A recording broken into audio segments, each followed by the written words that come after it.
মায়ের স্মৃতিগুলা, মায়ের কষ্টের দিনগুলা, তবু আমাকে তারা বলে না আমার মাঝে মারা গেছে। মৃত্যুর আগ পর্যন্ত আমার মায়ের কথা মন থাকবো। আমার মা আমাকে এতটা ভালোবাসতো। আমার মা আমার সবসময় একটা কথা বলতো, আমার এই কথাটা আমি কোনোদিন বলতে পারি না। আমার মায়ের কথা, আমি যে সময় মালয়েশিয়া দেন, আমার বয়স ছিল 14 বছর, যে সময় মালয়েশিয়া দেন, আমি আমার মায়ের সাথে আমি সবসময় ঘুমাইতাম। আমি মাকে তারা ঘুমাইছি না। যেদিন আমি মালয়েশিয়া যেতাম, এই দিনের রাতটা ছিল আমার শেষ রাত। মা আমাকে বলছিল, কিরে বাদাম তুই আজকে আমার সাথে ঘুমাইবে না?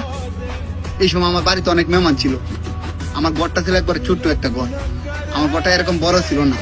মেহমান টাইম জায়গাতে আমি এই দিন আমার মায়ের সাথে ঘুমাইতাম পারি নাই। এই দিনে আমার কি এই কথাটা আমার আজীবন মন থাকবো। আমার মায়ের কথাটা, রাত ফলে তুই যাবে বিদেশ, আজকে রাত আমার সাথে থাকবে না, এই কথাটা আমার মহন মাথার মেয়ে তাই সবসময়। আর এই কথাটা চিন্তা করি আর শরীর ফানি ফেলে।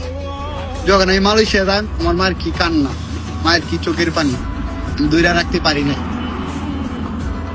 আমার মায়ের চোখের পানি আমার নিজের চোখে দেখছি, শুধু আমার জন্য মায়ের চোখের পানি পড়ছে।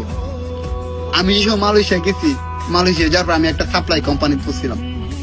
আমার কষ্ট কি, 12 দিন পর আমি কাজ করতে পারি নাই। আমি যখন কাজটা পাইছি, মারে বলছি, মা আমি তো কাজ পাইছি, মা তুমি দোয়া করে আমার জন্য। মা একটা কথা বলছি, বাদাম তোর লাগে আমার সব সময় দোয়া, আল্লাহ তাতে তোরা সুখে রাখি। একটা জিনিস আমার মনে আছে, আমার মায়ের কথা। আমি যখন 12 দিন পর যখন আমার 12 দিন হয়ে গেছে মালয়েশিয়া, আমি যখন কাজ পাওয়ার পরবর্তী, আমার কোম্পানির একটা নিয়ম ছিল, ফোন টিফোন যাইতো না, ফোন এলাও নাই। আমার মা যখন আমার কাছে ফোন দিয়েছিল, ফোন দিয়ে কান্দাছে।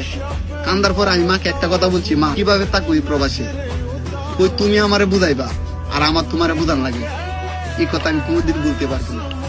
এটা আমার লাস্ট কথা ছিল মায়ের সাথে। আমি ফোনটা কাটে দেয়া 1 ঘন্টা পরে আবার আমি কল দিছি। কল দেওয়া দিকে আমার মা অন্য বসে দিছে আমার ফোনের আসে। তো মা কান্দাছে, তো আমি সেট করে ফোনটা লাইকা দিছি।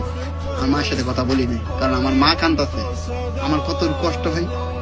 প্রবাসের মাটিতে আমি প্রথম কাজে ঢুকুম, কাজের মাঝে ফোনে এলাও না গিয়া।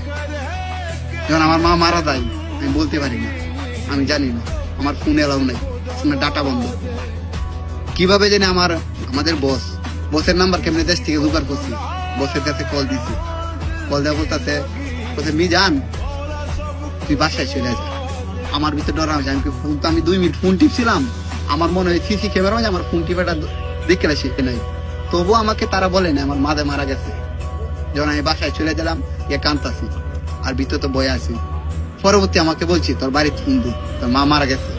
বিশ্বাস করেন ভাই, এই দিন এই দুনিয়াতে আমি বাইচা নাই, যখন আমি মারা গেছি। মানে হেরতে বোঝা গেল। হের পরবর্তী আমি বুঝতেছি আমার দিনগুলো সামনে কিরকম হইতাছে।